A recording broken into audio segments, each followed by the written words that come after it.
नमस्कार, मी मयुरी आणि तुम्ही पाहत आहात MS स्टोरी विथ मयुरी.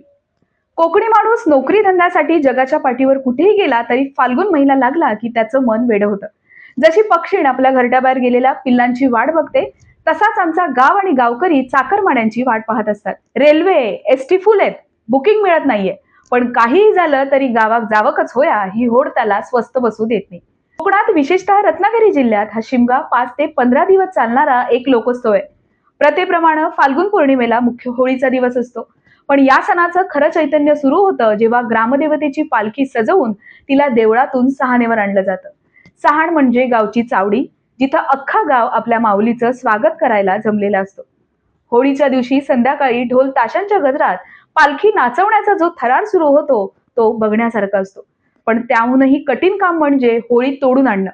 सुमारे 60 ते 70 फूट उंचीचं तब्बल 1,500 किलो वजनाचं झाड गावकरी आपल्या खांद्यांवरून नाचत सहाणेवर आणतात.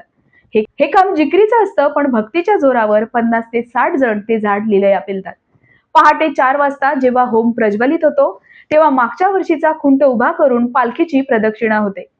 नवीन जोडपी या होमात नारळ देतात. तो विधी या नात्याला एक वेगळीच पवित्रता देऊन जातो. रात्रभर दमलेले गावकरी थोडी विश्रांती घेतात आणि पुन्हा जमतात ते गाऱ्हाणं घालायला. होळीच्या शेंडाखाली अख्खं गाव उभं राहतं. मागच्या वर्षीचं नवस फेडणं आणि पुढच्या वर्षांसाठी सुख मागणं ही देवाची आणि भक्ताची थेट बातचीत असते.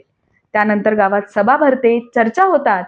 तिसऱ्या दिवशी एक अद्भुत सोहळा असतो, पालखीनं खुणा काढणं. आदल्या रात्री जमिनीत लपवलेला नारळ पालखी हुडकून काढते. हे बघताना अंगावर काटा आल्याशिवाय राहत नाही. त्यानंतर रात्री नमन, खेळे आणि दशावताराचा खेळ रंगतो.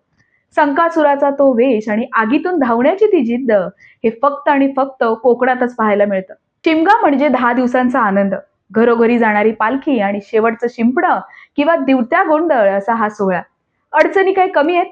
मुंबईच्या प्रवासातली हाल आहेत, उन्हाचा कडाका आहे, पण गावच्या मांडावर जेव्हा पालखी येते तेव्हा मुंबईचा कोलाहल विसरून जातो आणि उरते ती फक्त देवाची सेवा.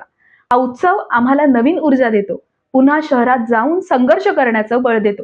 म्हणूनच गावकरी आणि चाकरमान्यांच्या साथीनं कोकणची ही संस्कृती अनुभवायला एकदा कोकणात शिमग्याला नक्की या. माझ्या चॅनेलच्या सर्व रसिक प्रेक्षकांना शिमगोत्सवाच्या आणि होळीच्या मनापासून शुभेच्छा. धन्यवाद.